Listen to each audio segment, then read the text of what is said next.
While Samsung continues to make a smartphone for every segment possible, the company has been following two extremes when it comes to tablets.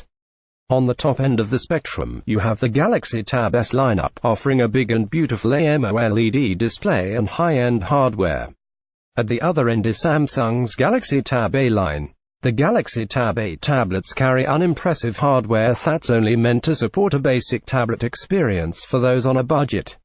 The Galaxy Tab A 2017 continues that tradition, with its 8-inch display backed by budget-grade specs akin to the company's budget J-series phones from a couple of years ago. It also comes with a 4G LTE-enabled SIM slot with no Wi-Fi only variant being offered. The Galaxy Tab A 2017 was released a couple of months ago, and since we're rather late with this review, let's not waste any time and dive straight in to see what the Tab A 2017 offers. Galaxy Tab A 2017 Review. DesignThe Galaxy Tab A 2017 looks and feels like a larger version of Samsung's metallic J-series devices. It has a metal unibody that gives it a premium feel. The metal bag doesn't result in handling issues despite the large size. The weight of the tablet is also just right, especially for one with an 8-inch display. Naturally, the bezels around the display are massive, but that's to be expected on a tablet, and a budget one at that. Despite the overall size, I found it fairly easy to fit the Tab A in my jeans pocket and drive around when I used it for our hands-on impressions. It causes some inconvenience, but not enough to make me want to throw it in my bag or onto one of the seats in the car. The one ergonomics issue I had with the Tab A 2017 was the placement of the capacitive back and recent apps keys surrounding the home button. For starters, neither button is backlit, so you have to hunt for them in the dark. To make matters worse, the buttons are also placed quite close to the home button and therefore far away from the sides of the tablet. It's okay when you can see the capacitive keys, but in the dark during nighttime, it becomes a nuisance. Samsung's cost-cutting efforts are clearly to blame here, and it's disappointing that the company is unable to get around these limitations to keep the pricing right. Display. If it weren't for the fact that you use tablets at a longer distance from your face compared to a phone, the measly 1280x800 pixel resolution of the 8-inch LCD display would have been an instant turn-off. Thankfully, the sharpness of the screen is more than enough in regular usage, both for viewing videos and browsing the internet, unless you look closely. I didn't try reading an e-book on the Tab A, but at the right zoom levels, I'm sure it's hard to spot the individual pixels unless you happen to keep the tablet too close to your eyes. Of course, you do have to content yourself with the fact that the limited resolution means you can only watch 720p videos on YouTube or Netflix on this device. Videos always have a black bar at the top and bottom on YouTube, although not as much as you would see on the Galaxy Tab S3, since the Tab A has a traditional 16:9 display. An 18:5:9 display would have been perfect for videos, though I'm not sure how such a display is going to look on a tablet. Which one prefers to be more uniform in shape instead of being taller like phones that feature 18:5:9 screens? As for the LCD panel itself, it's not very attractive. Colors are somewhat muted, though thankfully, the viewing angles are great and so is the screen brightness. There's no ambient light sensor here, sadly, another result of Samsung trying to save production costs where possible. It's a good thing I never had to use the tablet outdoors, so the lack of an auto brightness option didn't affect me as much as it does on the company's budget smartphones. There is an outdoor mode for cranking up the brightness to 11 when you need it, but good luck finding that toggle when you go outdoors after having used the tablet at low brightness in the house.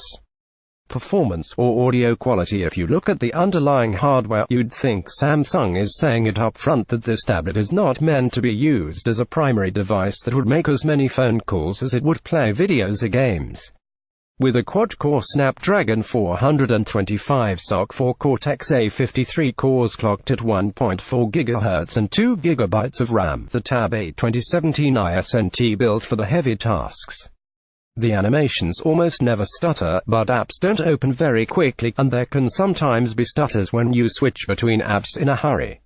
Again, this was with basic usage where I only opened things like the browser or YouTube for the most part, so I'd imagine someone using the tablet as his or her primary device might have more serious issues with performance. Performance is fine inside the Chrome browser or inside YouTube or Netflix, but high-end gaming titles like Asphalt 8 Airborne struggle to maintain a consistent frame rate. Real Racing 3, a more realistic but less graphically demanding racing game, runs fine. The tablet also failed to wake up instantly at times, especially after long bouts of sitting idle. The loudspeaker on the Tab A 2017 is strictly average. It's not very loud or clear with its sound output. There's a slight hint of bass, but not enough to make movies enjoyable. The same goes for the high-frequency treble, and with just one speaker on this tablet, the audio quality through the loudspeaker leaves much to be desired.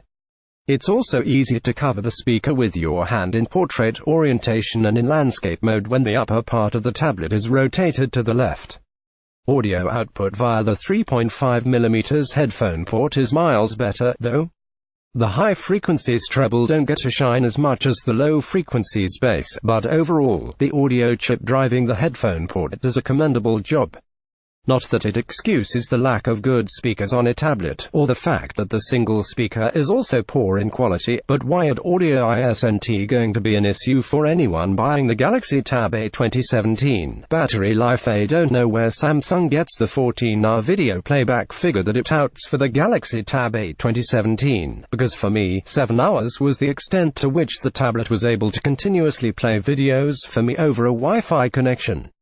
The 5000 mAh battery lasts insanely long when the tablet isn't used for a few days, as it should given the meager hardware it has to power, but battery life isn't as good as you'd like when you're binge-watching the second season of Stranger Things on Netflix. Battery life with mixed usage that includes a bit of browsing and video viewing is good, though, and the tablet can easily go into the second day without needing a charge. I didn't try gaming for extended periods because of the poor performance in the high-end titles that I prefer, but expect battery endurance of around a day if you throw gaming in with browsing and watching videos. Low on a 3G, 4G connection, of course, but again, my usage of the tablet was all indoors during the review period, so I wasn't able to test how well it does with extensive use over mobile data. As expected, there's no fast charging support. That's not really an issue on a tablet, however, since you can get by on even 50% charge for long periods. Charging time from 0 to 100 is around 3 hours. Oh, and unlike the J-series phones the Tab A 2017 is based on, there's a USB Type-C port for charging and data transfer, making it one of the few budget devices in Samsung's lineup to have the reversible USB connector. Software: Galaxy Tab A 2017 runs Android 7.1.1 with Samsung Experience 8.5, with the August security patch out of the box. Kids mode is being touted as a major highlight, but the overall functionality is the same as the Kids mode feature we've seen on previous Samsung devices. Once Kids mode is enabled, your kid is restricted to apps and games from the Kids store, some contacts that you allow access to when setting it up, and also a camera app that keeps the images taken in Kids mode separate from the regular photos.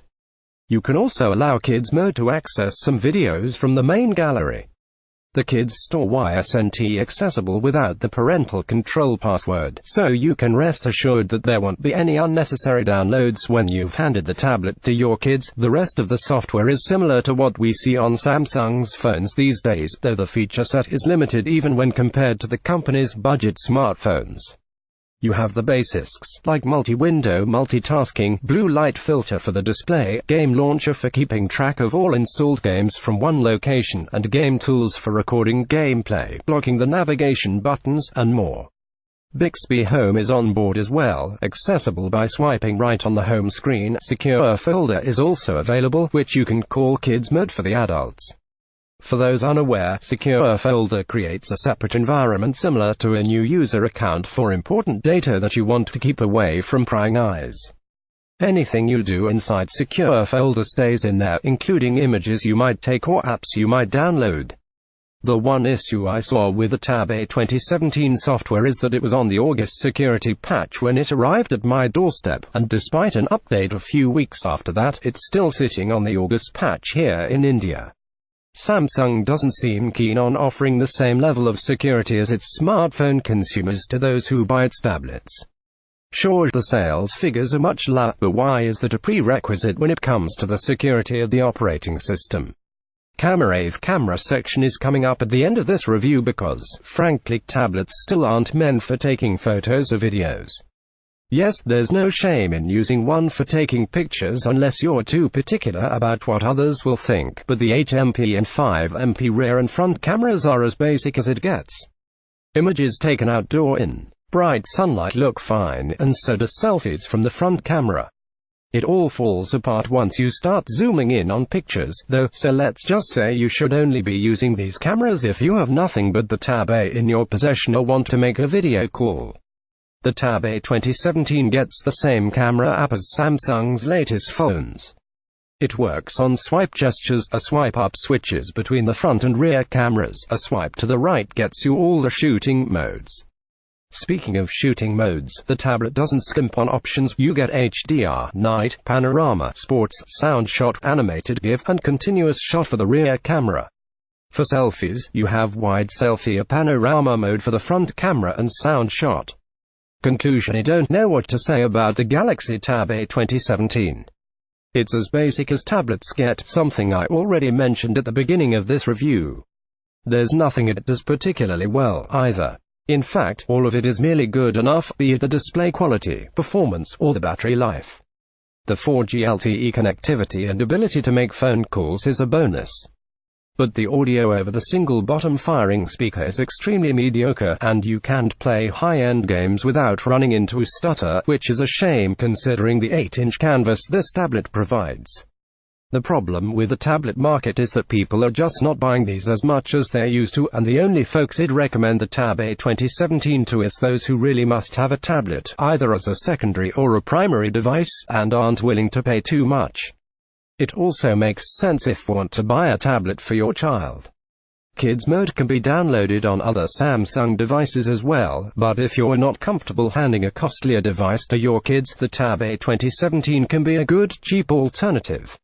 Presscons premium, easy to handle design, display resolution should have been higher, good battery life with mixed usage, mediocre cameras, Kids Mode is useful, loudspeaker is almost useless, mostly smooth general performance, and it made for demanding tasks, good wired audio quality, average battery life with continuous video playback, 4G LTE connectivity.